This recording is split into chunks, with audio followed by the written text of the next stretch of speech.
Selamat pagi, kembali lagi dalam perkuliahan kita di K3 dan sekarang kita akan mengikuti sedikit perkuliahan yaitu tentang perencanaan K3 yang dimana ada identifikasi bahaya dan penilaian risiko dan pengendalian risiko K3.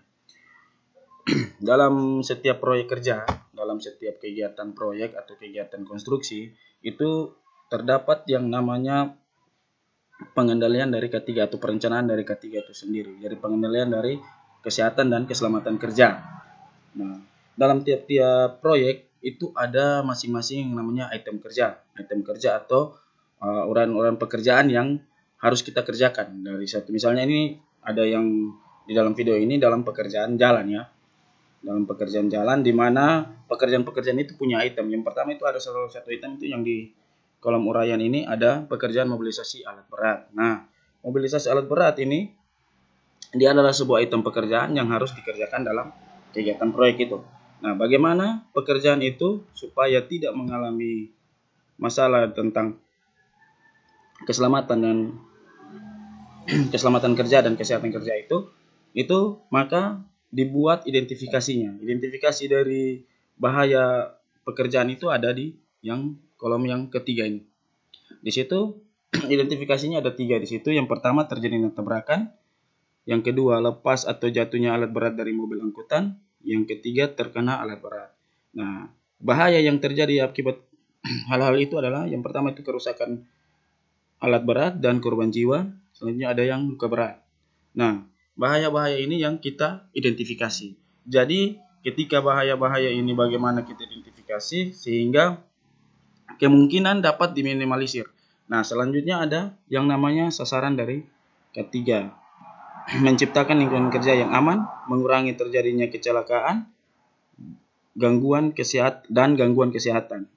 Oke. Selanjutnya kita mencari yang bagaimananya pengendalian dari identifikasi yang sudah kita buat ini dari masing-masing pekerjaan. Nah, di situ ada yang di sini kan identifikasinya ada 3. Di sini juga pengendalian risikonya ada 3. Di situ yang pertama pemeriksaan dan pastikan kendaraan pengangkut alat berat dalam kondisi baik dan hati-hati dalam perjalanan. Nah, ini menjawab dari identifikasi bahaya yang ada ini. Jadi ini pemeriksaannya apanya itu kita siapkan. Selanjutnya juga menjawab yang B. Pada saat pengangkutan pastikan alat berat sudah pada posisi yang kuat di atas kendaraan pengangkut. Nah, itu untuk meminimalisir. Nah, yang C, pada saat menaikkan dan menurunkan alat berat agar dilakukan dengan cermat dan hati-hati. Ini sebagai contoh pengendalian dari risiko bahaya yang kita identifikasi ini. Nah, ini program dan sumber daya. Yang pertama, helm, rompi, sepatu, P3K, rambu kerja. Jadi, dalam kegiatan proyek, hal-hal apa saja yang perlu kita siapkan? Contohnya, biasanya dalam konstruksi, K3 yang bisa kita gunakan ada helm, rompi, sepatu safety.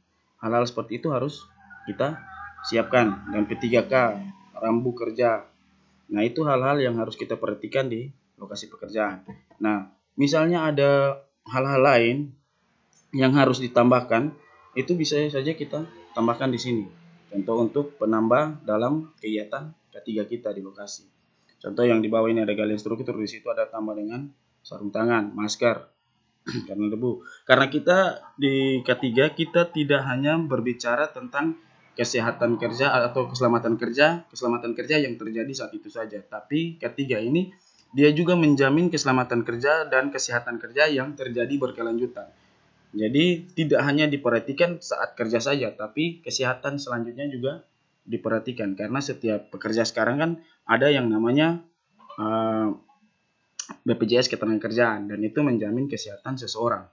Nah, jadi dari kesehatan seseorang itu dijaminkan ketika dia mengalami kesehatan kerjanya terganggu atau dia mengalami gangguan saat bekerja dapat dilarikan ke pusat kesehatan terdekat seperti itu. Nah, ini hal-hal ini yang perlu diperhatikan dalam perencanaan. Jadi, tiap item pekerjaan dari biasanya kita ambil ini, kita tahu item-item pekerjaan ini biasanya dari RAP-nya mereka atau RAP-nya dari kontraktor. Kita di sini sebagai posisikan diri sebagai penyedia jasa dalam hal ini pelaksana atau kontraktor.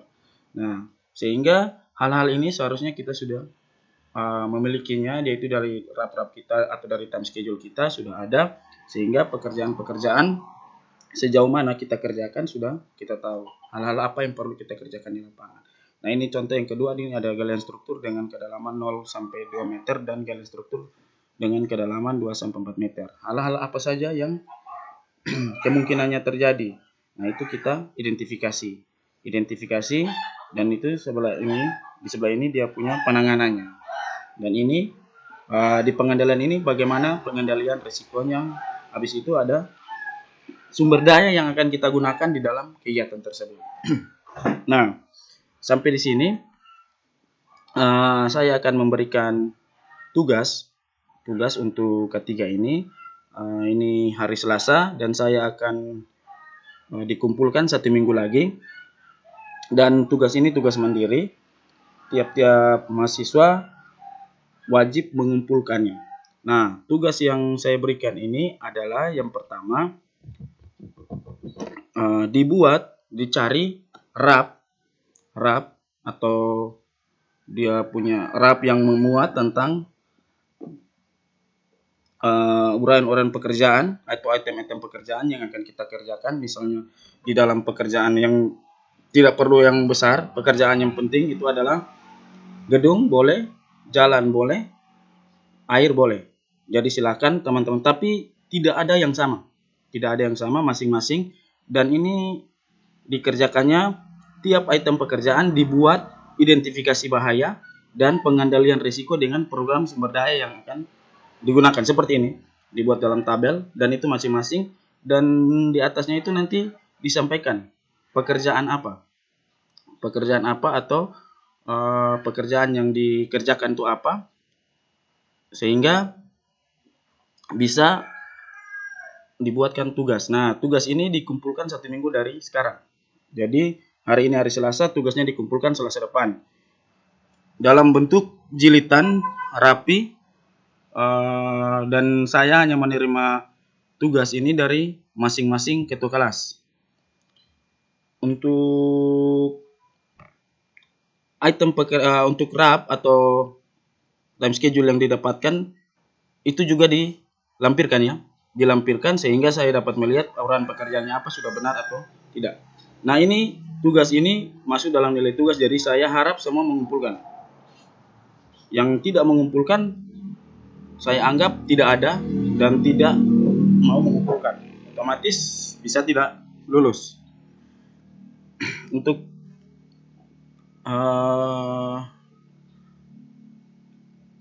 Untuk tugasnya masing-masing untuk jilitan berwarna biru ya. Untuk jilitan berwarna biru dan nama jelas dan kelas. Nama jelas NIM dan kelasnya jelas. Oke. Untuk ada pertanyaan lain mengenai tugas bisa disampaikan melalui grup WA yang sudah ada. Dan selanjutnya untuk tugas ini juga akan saya sampaikan lewat grup WA dalam bentuk tulisan, sehingga dapat dikumpulkan. Waktu pengumpulannya juga akan saya sampaikan di situ. Baik, mungkin pertemuan kita hari ini sampai di sini. Terima kasih.